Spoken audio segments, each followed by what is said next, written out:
Hello. Right, thanks so much for downloading this free training to help get your content sorted for quarter four.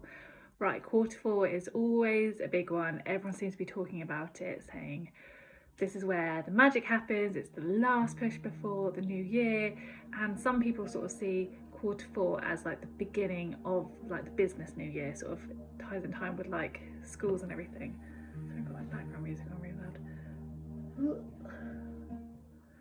Anyway, so I've created this training because I've had so many people sort of come to me and saying like this mad panic of I know I've got like 3 months till the end of the year and there's just no clarity. There's no clarity about what to post or when to post or who you're even posting to, what is your message trying to say. So that is why we're going to try and get this sorted today.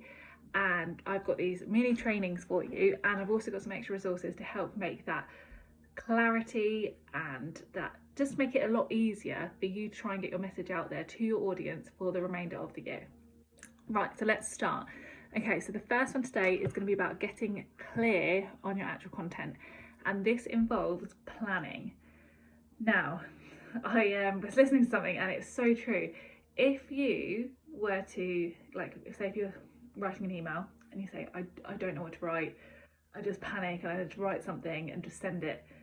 Like, if that was your customer or your client, would you do the same for your client or your customer? You probably wouldn't. So what we need to do is when we're creating content, it feels very much like a chore, and this is what I'm getting a lot of at the moment. It feels like a chore, but you've got to try and approach it as if it was for somebody else. So if you're creating an email, make sure you get someone to proofread it, send it to somebody else, just to give that bit of like formality. Make sure when you're thinking about, like, if you're creating something, you're not just creating then sending. So having that person to check it is like a bit like a break stop, and it just sort of like gives you a bit of space. Whereas if you were to just send it, hope for the best, you wouldn't want that for your client. So you need to put the same like care and due diligence into your own work. So we need to get clear, and this is why planning can really help. So again, if you're saying, I don't know what to write, I just get to the keyboard and I just think, oh, I'll just put something out, that's not going to be coherent. That's not going to be what your audience wants to see. That's not all you're going to want to be projecting. And that's definitely not something that you would do if, say, this project was for your clients. If you were a copywriter, you would want to have a structure, you'd want to have a plan. And that's what we're going to try and do. So what you need to do is, depending on the medium or what you're going to be sending, let's say emails, for example. So say if you're sending a newsletter, how many times a month are you going to be sending it? So you need to work out, okay, is it once a week, or is it bi-weekly, or is it just once a month, or is it 2 a week or 3 a week? Right, work out. Let's go on the thought that it is going to be once a week. So that is 4 emails, okay? And you've then got October, November, December, so that's 12. So you've got 12 newsletters to think of. Right, so what we're going to do is we're going to structure them out and have one topic for each week, or we can have coherent topics, and make sure they are structured and make sure they flow. So if you are, I'm just saying, as I work with a couple of accountants, so as you rush up towards the end of the sort of submitting your tax return, like that's towards December. So we could be starting now about having a regular theme of creating all questions around self-assessment. So you can have one about how to submit a self-assessment, what is required, what are the deadlines. So you don't have to have all that information into one newsletter. You can, but what I think is better, and better for you and better for the messaging that you get to your audience, is break down that big topic of submitting your self-assessment and break that into smaller sections that you can just drip feed to your clients for that remaining part of the year. If you're not an accountant, that's fine. We can work on other things. So just trying to think what you could, if you've got it could be a product-based business. So if you've got some products that you want to try and push for Christmas, right, you could start that now. So you could start about getting ready for Christmas. It's so many days until Christmas. We could then start to get some gift guides together. We could then have like a gift guide edit. You could then have like a product feature each week on a product that you're trying to push for Christmas. There are so many different ways to try and break down that big goal and try and work out your goal, and then use those little portions to put in your messages. So that's what we need to make sure is trying to work out what the goal is for that last 3 months, and then work out how you can break that down into slow drip fed messages. So that's if you are doing one email a week. Now if you're doing a bi-weekly, you may want to include more information, but we'll go on to that in a little bit. So just in terms of your content, you need to first of all decide on your goal, and then your goal doesn't have to be massive. So like I said before, it could just be your goal is trying to talk about the end of the, like you're having your self-assessment put in, or your goal could be like I said, sort of preparing for Christmas. It's not a huge goal. It's not like you have all these things to plan for. It's just a goal in terms of what you're trying to achieve in terms of messaging for your audience. Sometimes it can be conceived that possibly you need to have these massive goals. You need to be talking about loads of different things. No, we're going to keep it nice and simple, and that just helps for clarity for you as well. In order for you to get your message out there, you need to be consistent. You need to know what you're talking about, and talking about the same thing actually makes it easier for you. So that's where we're going to go with that. In terms of newsletters, we could do the same for blog posts. So again, if say you are just having a sip of my coffee. If say you are doing one blog post a week, a lot of people don't do one blog post a week. Let's say 2 blog posts, but one blog post a month, a week. Yeah, 1 blog post a week. Say you're doing 2 blog posts a month. It's generally between like 2 and 1 blog post a month. That is completely fine. So say if you're doing 2 blog posts a month, and there are 3 months left, that's 6 blog post ideas you've got to come up with. Right, that's easy, that's straightforward. You've already got your goal, which is, we'll go on the self-assessment thing because that's in my head.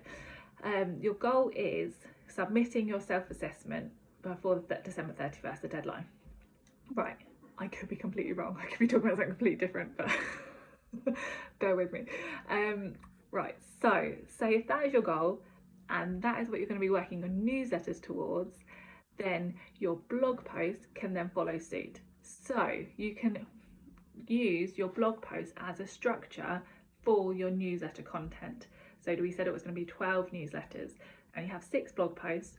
Why don't we break down that big goal of all things you need to know about submitting a self-assessment into 6 sizable topics? Like I said, what are the deadlines? Like important dates for your tax self-assessment tax submission.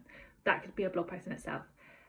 And then you can then have another one about what is required, like what do I need to do? Maybe have a before you get started blog post, like something like that. So once you've got your 6 blog posts, then what we're going to do is you can then use that information in your newsletter. So your blog post is like your standalone, like big chunk of information. Your newsletters sort of filter through the information that makes it easy for the reader to then read more. So they then click through and they then want to read more and they go to the blog post. Okay, so say if you've got one about how to prepare for self-assessment, you could have that in 2 or 3 emails. You don't have to have that all in the same. They don't, like, each blog post doesn't need to have its own newsletter. So that's essentially what I'm saying. So you could have a newsletter that features 2 blog posts, or you can have 2 newsletters that feature the same blog post. The information you're going to slowly drip feed to your audience, but you can refer back to blog posts or previous blog posts as much as you like, but you need to make sure that the message is coherent. So we need to make sure when you're creating blog post or newsletter that you've got that overall goal. What am I trying to achieve for this last 3 months? So again, if you're doing for the Christmas, like if you've got products you're trying to sell before Christmas, you could then have like a blog post about, say, your delivery times. Like your delivery times for Christmas, like last purchased order dates, that's what I'm trying to say. And then you can have that featuring in like quite a few of your newsletters each time. Just be like, don't forget, here's our information on whatever, like on our delivery dates and last order dates. And then once people are, the beauty about blog posts is once people are in, they're in your site, they are there. It's then your job in the blog post to make sure you try and link back to as much on your website to keep people there. So you want to try and be like, oh, and don't forget there's this. Don't forget about our gift wrapping service. Oh, links through to gift wrapping service. Oh, look, the gift wrapping also links to this product. Oh, that looks good. All these things. So what you're trying to do is use your email newsletter to filter through to your blog post, and your blog post then keeps people there, and that's what gets them to purchase or to inquire or to whatever your call to action is. Okay. So once we've got that structure, we then also need to be planning our social media content.